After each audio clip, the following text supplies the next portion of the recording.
Welcome back to New Rockstars. I'm Erik Voss, and this is a breakdown of the trailer for Alien Earth, the new series coming August 12th to FX and Hulu and Disney Plus, maybe set in the Alien franchise timeline 2 years before the 1979 Alien, created by TV writer and producer extraordinaire Noah Hawley, the guy behind the FX Fargo series and Legion. And damn, I'm so freaking excited for this show. Not just as someone who considers Ridley Scott's Alien my favorite all-time film, and someone who made video analyses reenacting Ash's milky final monologue, but as someone who also just loves the broader sci-fi lore of this franchise. Yeah, even everything established in Prometheus and Alien Covenant. I don't judge it. I'm gonna feast on this show. I'm gonna devour every bit of semiotic standard and Weyland-Yutani Easter eggs. And in this video, I'm gonna explain what this show is and some details that you might have missed in this awesome trailer. Let's get started with just the opening trailer countdown of it. 10, 9, 8, 7, 6, 5, 4, 3,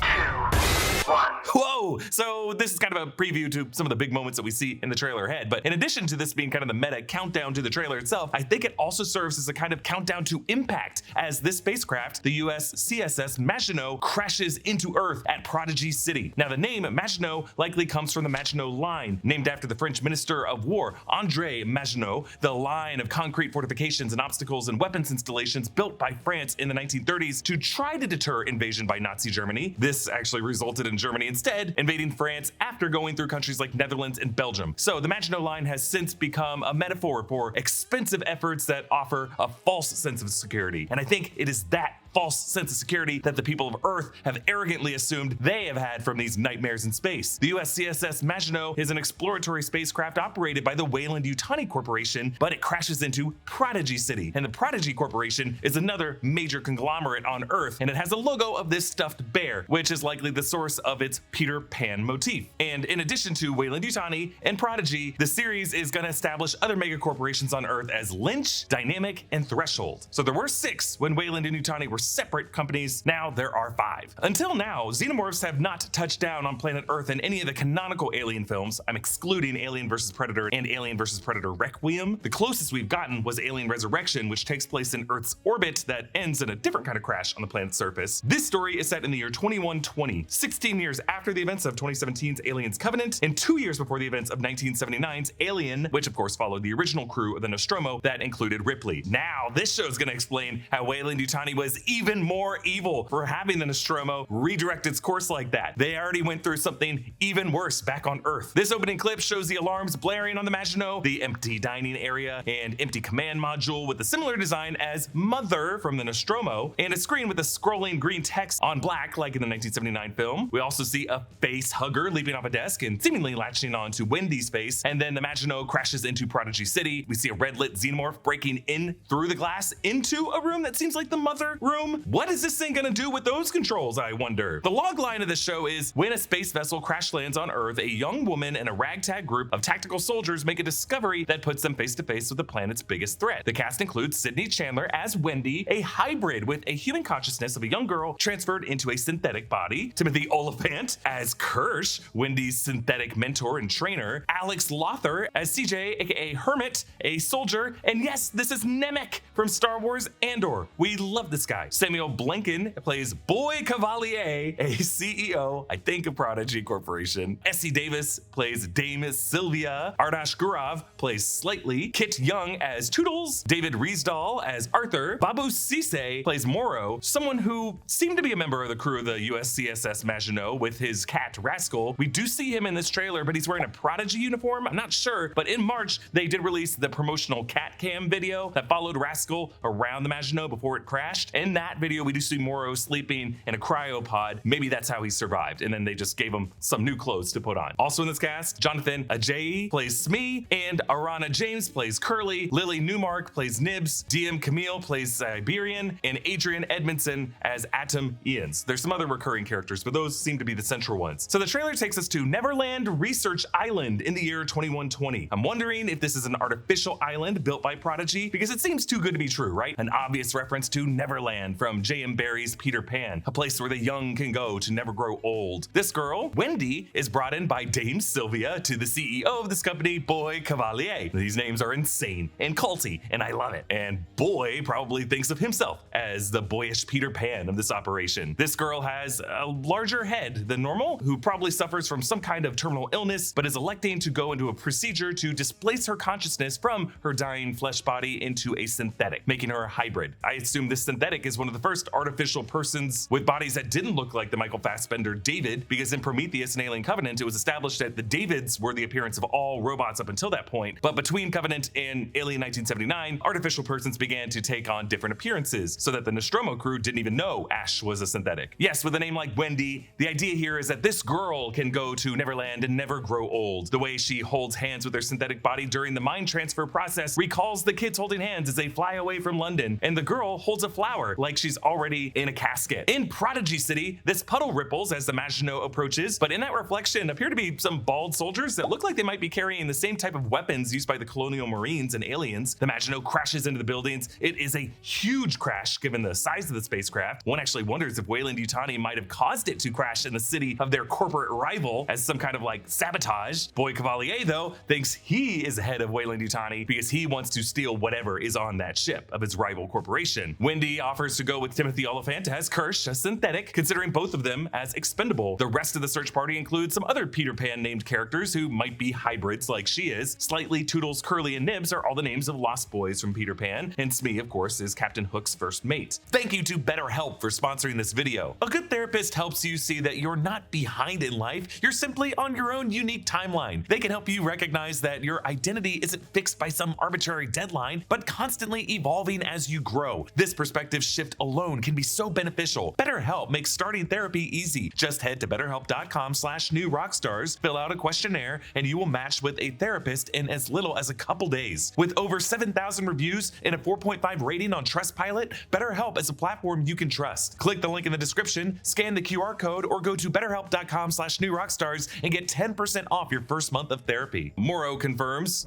this ship collected 5 different life forms from the darkest corners of the universe. Monsters. I love the twist, because Alien fans went into this thinking it would just be a kind of what if scenario of what if a xenomorph / facehugger made it on Earth. But now we get to imagine 4 other new species in the canon that would have completely different anatomies and predator abilities. We see this kid's drawing of what I assume is a xenomorph, because who knows? It seems like we only see 3 of the 5 species. There could be like a 4th or 5th one that this is meant to represent. Noah Hawley's title card is shown in the classic Alien siren screech. That was used in the original 1979 film marketing, which was one of the best film trailers of all time. This shot looks like Wendy and I think Hermit watching as some human soldiers freak out as something eats them from below the ferns, looking very much like Lost World Jurassic Park, if you ask me. We see this group patrolling through a similar location that looks tropical enough to be Neverland Island. We see this group also wading through the crashing waves along the shoreline, and one of them carries a heavy-duty machine gun with harnesses and extensions that look a lot like what the Colonial Marines had in Aliens. Then we see this woman on her balcony facing her luxury high-rise home and garden. This might be Sandra Yee Sinkendiver, whose character is described as a senior member of the Weyland-Yutani Corporation. There's some debate over which corporation acquired the other one in this merger. Often it was believed that it was Weyland who acquired Yutani in Hostile Takeover, but there's also been some evidence that it might have been Yutani who takes over Weyland. Either way, it's Weyland-Yutani. Seems like a merger, but there's just some competing narratives over which of the 2 corporations was the more powerful one in that merger. I hope this show explores that corporate drama and gives us some answers. We see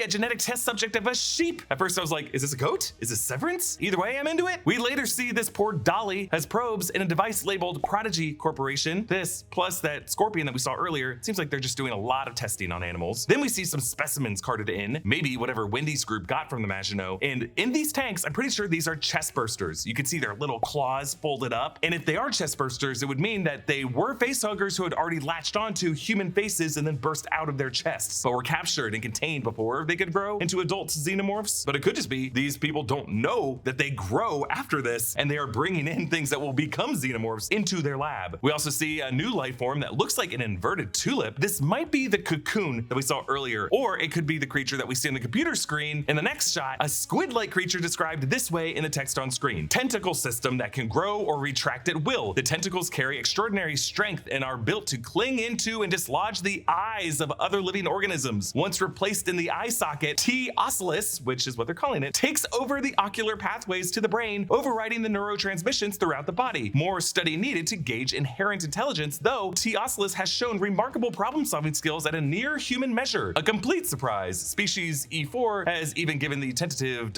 So instead of boring into the oral cavity like a facehugger, T. ocellatus latches into the eye sockets and takes over the nervous system that way. Kind of like Starro from DC. I think we see one of these a bit later, but I am also wondering, were all of these creatures genetic engineer experiments by the engineers, or even by David, as we saw in Alien Covenant? Or are they just the deadliest biodiversity that Weyland-Yutani could find out in the cosmos? I suspect that Noah Hawley might not be that interested in the Prometheus Covenant part of the backstory, and instead might be more into the shadowy corporate inhumanity that was really the point of the first two films. We see a few xenomorph eggs, one of them with a facehugger storing inside. A different type of life form shifts open through an opening to bulge outward. I'm pretty sure this is that big green cocoon looking thing that we saw earlier. And then poor Alex Lothar as Hermit gets a drop of saliva on his shoulder, reminding us of Brett on the Nostromo in the first movie. And the cacophony of shots that take up the backstretch of this trailer, we get a look at what might be the T. ocellatus, and good lord, this thing is frightening. The bright red tentacles and then the pale blue head, but I don't think those are actual eyes. They're too cartoony. I think this is like a spotted pattern that we see on the wings of moths to look like eyes and to freak us out. After this, someone who I think is Hermit jumps across the stairwell from a lunging xenomorph. We see another part of the shot a few seconds later. I'm trying to make out what this building is, but it looks pretty decorative. I'm wondering if it's like Prodigy HQ on Neverland Island. One of the most badass shots in the trailer, Wendy dragging a xenomorph after hooking its extendable inner jaws, which is one of the most badass ways I've seen anyone try to handle a xenomorph. Like, she clearly doesn't fear death. Or maybe the xenomorph's arms and legs are bound here. So the show title is shown with the surface of Earth seen from orbit as night turns into dawn from below. I'm also reminded of the original trailer for the 1979 film that showed the surface of what we thought was a moon or an alien planet surface, but it's actually just an egg. And we end the trailer back with poor Hermit wearing his Prodigy uniform. You can see the patch on his arm as the xenomorph drools over him. I'm really loving what 21st Century, even during its Disney era, is doing with the Alien and Predator franchises. Last year's Alien Romulus was awesome. They're gonna have a sequel to it. And later this year, we're gonna get Predator Badlands, a trailer that we were not able to break down, unfortunately, but it did include Easter eggs of trophy skulls that crossed over into the Alien franchise. So while Alien vs. Predator is not considered canon, these upcoming titles might be doing a bit more homework to establish that the xenomorphs and the engineers and the Predator Yelpja species are all part of the same universe. But even if this show doesn't connect any of those dots, it seems like Noah Hawley is expanding the lore and themes in a more terrestrial way to comment on our society, and could end up being even better than Alien Romulus, or better than Prometheus, maybe the best Alien title since James Cameron's Aliens, unless you include Alien Isolation, which was a really cool game. I want to hear your ranking of all the Alien stuff in the comments below. Comment down below with your thoughts, and a special thanks to one of our YouTube members, Sin City Monster, who supports us at the executive producer level. Follow me at EA Voss and subscribe to all the channels in the New Rockstars network for breakdowns and news coverage of everything you love. Thanks for watching, and I'll see you next time. Bye.